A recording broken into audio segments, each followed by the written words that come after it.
어버이 주일에 우리 함께 은혜 받고자 하는 하나님의 말씀은 신약성경 에베소서 6장 1절에서 2절 말씀입니다. 자녀들아, 주 안에서 너희 부모에게 순종하라. 이것이 옳으니라. 내 아버지와 어머니를 공경하라. 이것은 약속이 있는 첫 계명이니 이로써 내가 잘되고 땅에서 장수하리라. 아멘. 오늘은 5월 둘째 주일 어버이 주일입니다. 오늘 어버이 주일에 함께 은혜 받고자 하는 말씀의 제목을 순종하고 공경하라, 이러한 제목으로 말씀을 통해서 함께 은혜를 나누고자 합니다. 오늘 본문 말씀은 자녀들아, 주 안에서 너희 부모에게 순종하라. 이것이 옳으니라. 내 아버지와 어머니를 공경하라. 이것이 약속이 있는 첫 계명이니 이로써 내가 잘되고 땅에서 장수하리라. 이런 말씀입니다. 제일 먼저 주 안에서라는 말씀을 한번 생각해 보려고 합니다. 주 안에서. 자녀들을 훈육하는 것도, 자녀들을 양육하는 것도 부모가 주 안에서 해야 되고, 부모님의 말씀에 순종하고 부모님을 공경하는 것도 자녀들이 주 안에서 해야 한다고 하는 그런 의미입니다. 주 안에서, 그 말은 뭔 말입니까? 주 안에서 산다는 말이죠. 주님 안에서 산다. 우리가 예수님을 믿는다.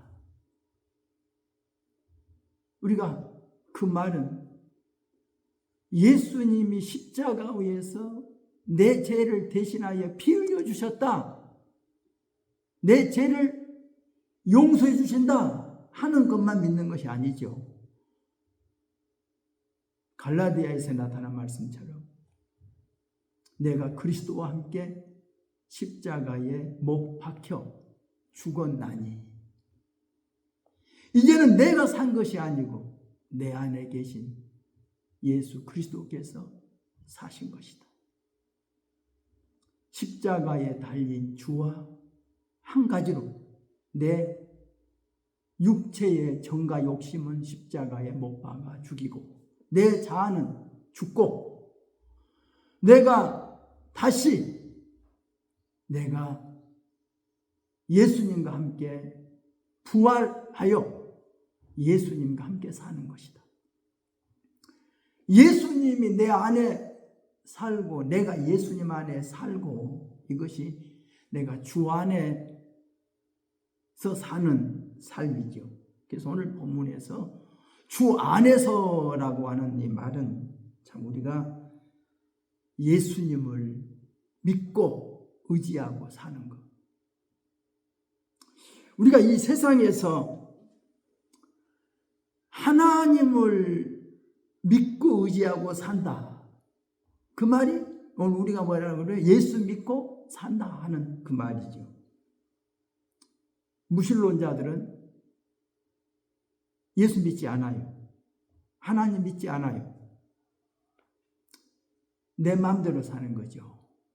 그래서 하나님을 믿고 사는 사람과 하나님을 믿지 않고 사는 사람이 무엇이 다른가 하면서 어떤 사람이 이렇게 말을 했더라고요. 하나님을 믿고 사는 사람은 시냇가에 심겨진 나무와 같아서 초월적인 온천으로부터 부족한 것을 항상 보충받기 때문에 사시사철 잎이 마르지 않고 철을 따라 열매를 맺는 나무 같아서 하고자 하는 모든 일들이 다 형통한 자들이다. 그러나 하나님을 믿지 않는 사람들은 어떤 사람들이냐? 하나님을 믿지 않고 사는 무신론자들은 사막에 심겨진 덤불 같아서 자기 내부의 영양이 소진되고 나면 말라 시들어버릴 위험이 있는 자들이다. 그러니까 주 안에 있는 자와 주님 안에 있지 않는 사람의 삶은 바로 이러하다는 거예요. 우리가 예수 믿고 사는 것, 우리는 큰 축복입니다.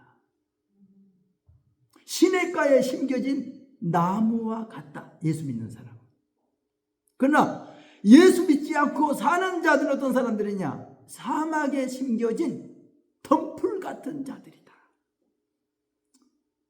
얼마나 불안합니까? 자기의 있는 모든 역량이 다 소진되고 나면 어떻게 살아갈 방법이 없어요. 이것이 하나님 없이 사는 사람의 삶이라고 하는 겁니다. 그래서 우리가 주 안에서라고 하는 이 말 속에는 먼저 우리는 주 안에서. 요즘 많은 사람들이 간증하면서 한 이야기가 대부분 다 뭐라고 하냐면 하나님 한번 만나 주십시오. 하나님 한번 저를 만나 주십시오라고 하는 거예요.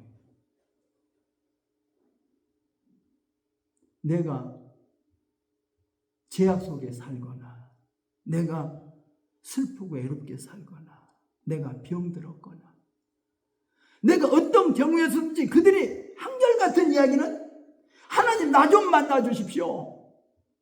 그리고 하나님을 만나고 싶어 간절히 구하고 찾으니까 하나님이 나를 만나 주셨더라.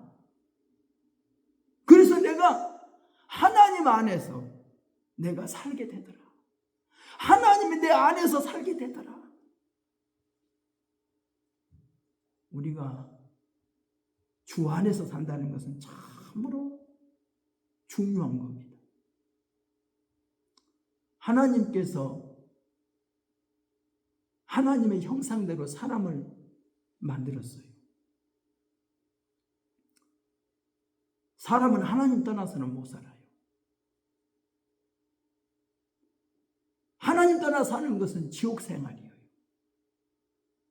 물을 떠난 고기가 혹시 산다 하여도 하나님 떠나 사는 사람은 사는 법도 없어요. 하나님 없이는 못 살아요. 이것이 인간이에요. 인간에게는 하나님의 형상대로 지음 받았기 때문에 하나님의 형상, 하나님의 영이 있기 때문에 하나님 없으면 죽은 시체예요. 그래서 예수님이 오신 목적이 뭐예요? 영생을 주려고 우리 영 속에다가 영원한 생명을 부어주려고 예수님이 오신 겁니다. 우리의 영 속에 영원한 생명을 부여하지 못하면 죽은 사람 시체와 같은 겁니다. 그래서 성경은 말합니다. 죄의 싹은 사망이다. 죄의 싹은 사망이다. 죽음이다. 모든 사람이 죄를 범하였으므로 하나님의 영광에 이를 수 없다.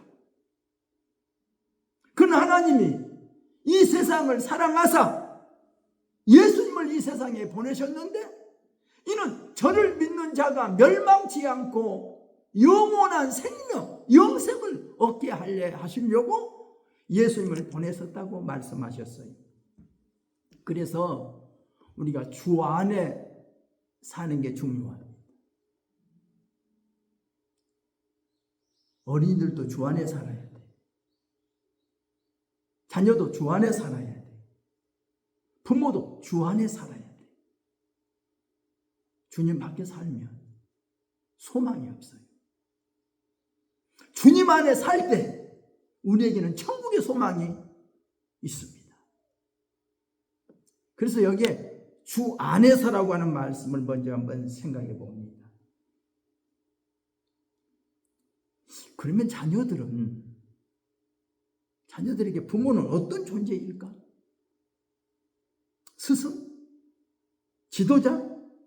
보호자? 감독? 거울? 등등. 여하튼 자녀들은 부모님을 바라봅니다.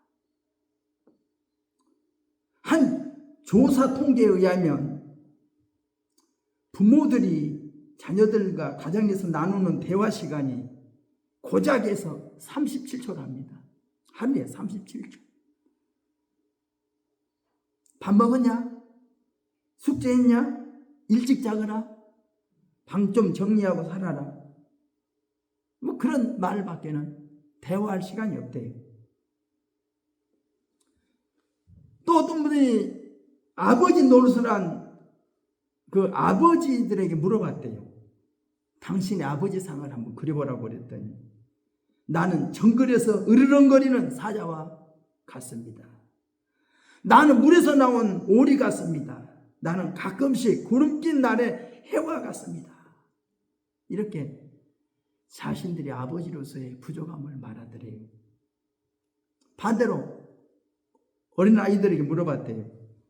가장 좋아하는 아버지는 어떤 아버지라고 하냐고 하면 적어보라고 그랬더니 자기와 함께 놀아주는 아버지, 야단치지 않는 아버지, 술을 먹지 않는 아버지, 어머니와 사이좋게 지내는 아버지, 잔소리하지 않는 아버지. 그런데 한결같이 자녀들이 소원하는 것이 뭐냐?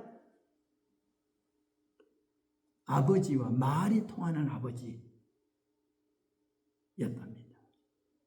그러니까 지금 자녀들은 참으로 아버지와 부모와 더불어 대화를 좀 나눠야 되고 말이 통해야 되는데 요즘은 정말 가면 갈수록 세대차가 난다. 말이 통하지 않는 세대라고 이렇게 말하고 있습니다. 그래서 어떤 분은 말하고 있어요. 의사소통망들이 일단 파괴되고 나면 복구한다는 것이 참 어렵다. 그러니까 일주일에 한 번씩 자녀들과 개별적으로 특별한 시간을 마련해서 대화를 나누거나 잠자리에 들기 전 짧은 시간이라도 자녀들과 대화를 나누거나 요즘 부모와 자식 간에 대화가 없다는 거예요. 소통이 안 돼. 자식은 어려서도 대화가 안 되고 자녀들이 커도 대화가 안 되고 자꾸 부모와 자녀 간에는 아직 소통이 안 돼요. 우리가 정말 한번 생각해 볼 필요가 있어요. 요즘 아버지가 흔들리고 있답니다. 아버지 없이 자란 딸들이 10대 임신할 가능성이 110%, 아버지 없이 사는 딸이 사생아를 낳을 가능성이 164%, 아버지 없이 사는 딸이 결혼에 실패할 가능성이 92%, 결혼에 실패할 가능성은 35%, 높은 범죄할 가능성은 가정 환경, 아버지 없이 자란 가정 환경이다. 그러니까 요즘 가정에 아버지가 없다. 가정에 아버지가 없다는 거예요. 참으로 아버지 없이 사는 사람들이 많이 있죠. 아버지 없이. 홀 어머니 밑에서만 사는 사람. 어머니 없이 물론 홀 아버지 밑에서 또 홀 어머니 밑에서 사는 이런 사람들이 있지만 이게 정말 자녀들에게는 엄청난 불행입니다. 그러니까 할 수만 있으면 부부가 함께 살아주는 것이 얼마나 중요하고 엄마 아빠의 버팀목이 되어준 것이 얼마나 중요한가. 그러니까 자녀들이 엄마 아빠가 버팀목이 되어줄 때 가정은 행복하지요. 그러나 기둥 하나가 빠졌어. 그러면 자녀들은 불안해요. 불행해져요. 가정은 참으로 부모가 버팀목이 되어줘야 한다는 부분을 깊이 생각해야 할 것입니다. 그래서 가정이 서려면 아버지가 먼저 바로 서야 한다. 가정이 살려면 아버지가 바로 살아야 한다. 또 어머니에 대해서 말하고 있더라고요. 어린이가 이 세상에서 제일 먼저 배우는 말이 맘마 찌찌랍니다. 맘마 찌찌. 어머니가 좋은 먹을 거 줄 때는 맘마 그리고 더러운 거 달 때는 찌찌 그렇게 말한대요. 그래서 어린이가 엄마로부터 최초의 학습이 맘마와 찌찌라요. 이것은 먹어야 돼. 좋은 거니까. 그거 먹으면 안 돼. 찌찌 더러운 거야. 옳고 그러다는 것을 엄마로부터 배운대요.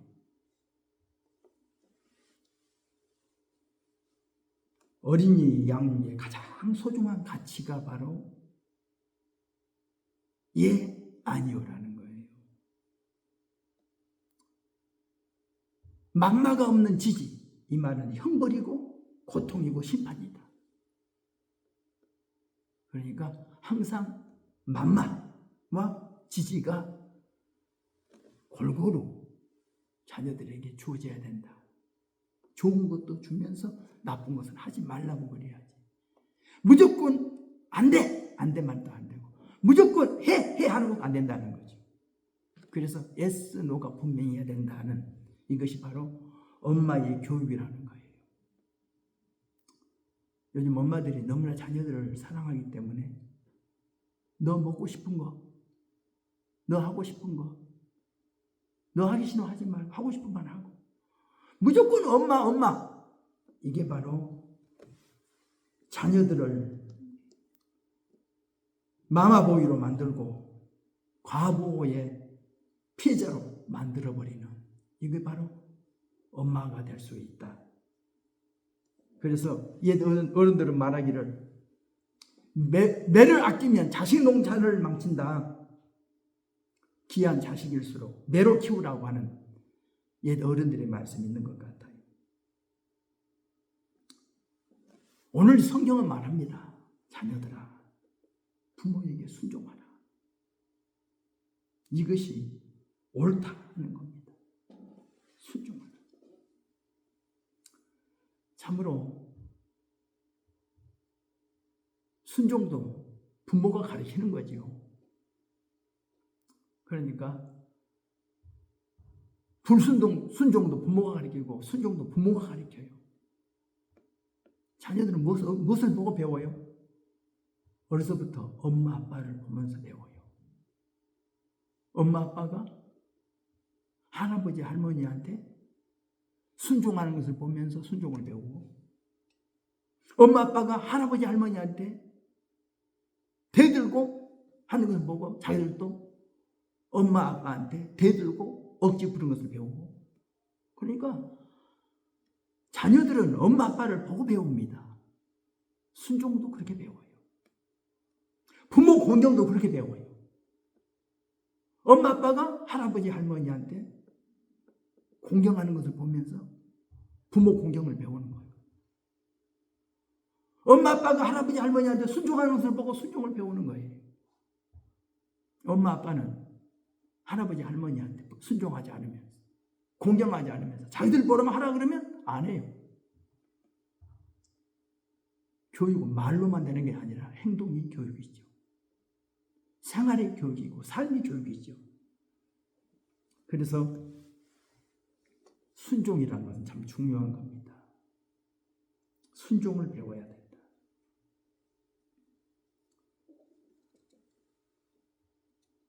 세 번째는 내 아버지와 어머니를 공경하라는 겁니다.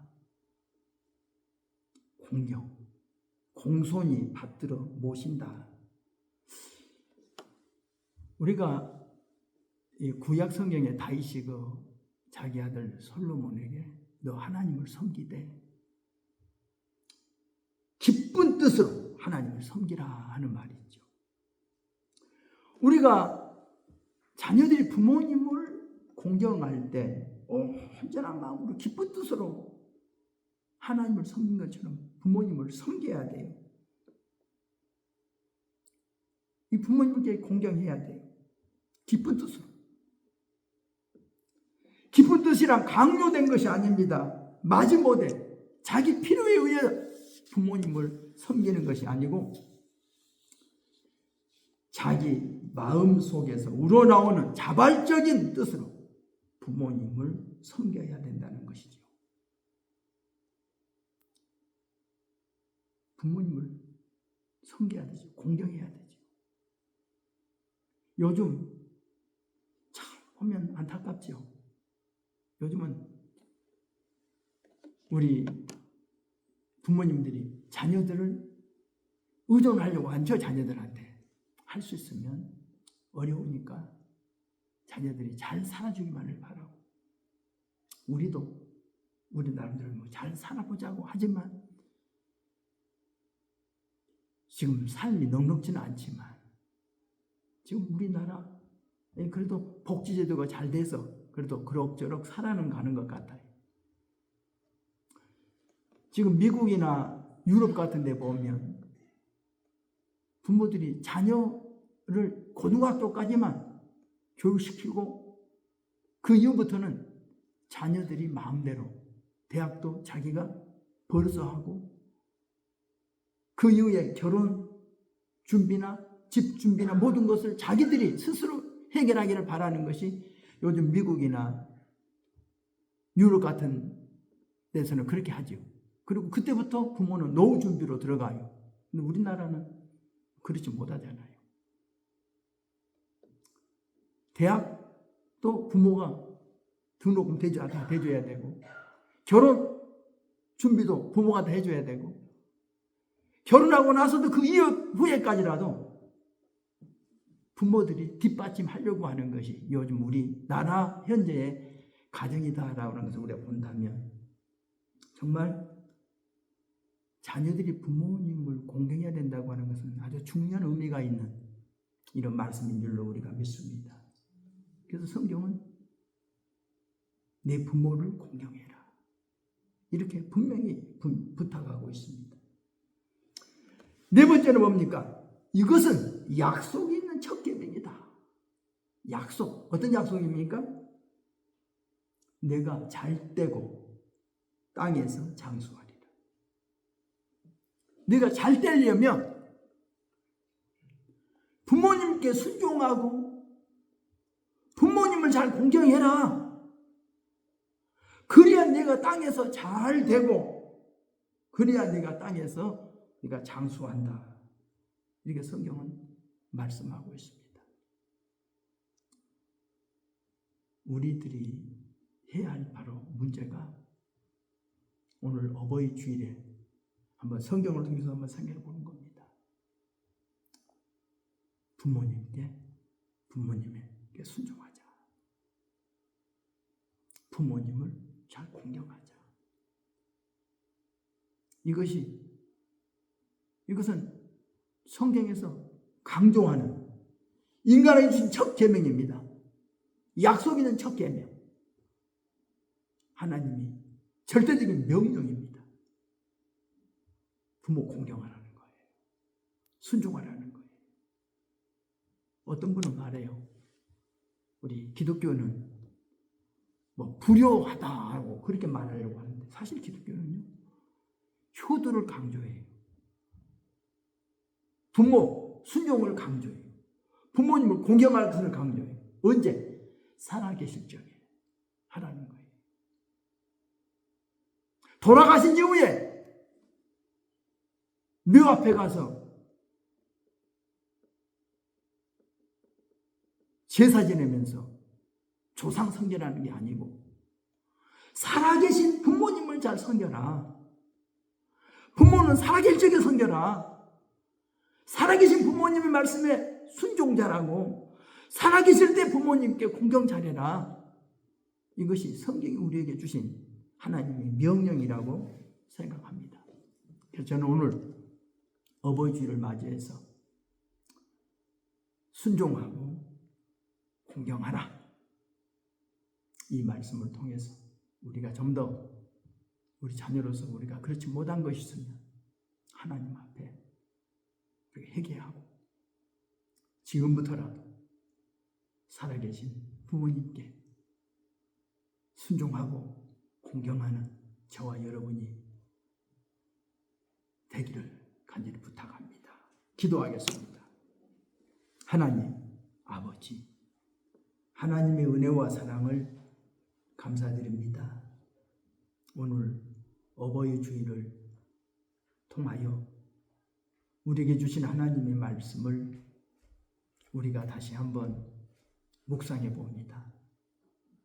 자녀들아, 너희 부모에게 순종하고 너희 부모에게 공경하라고 하는 우리 하나님의 명령을 우리 마음에 새겨서 참 부모님을 잘 섬기고 효도하는 자녀들 되도록, 우리 행복한 가정 되도록 주여 만들어 주옵소서. 예수님의 이름으로 기도드리옵나이다. 아멘. 우리 함께 기도하겠습니다. 아버지 하나님,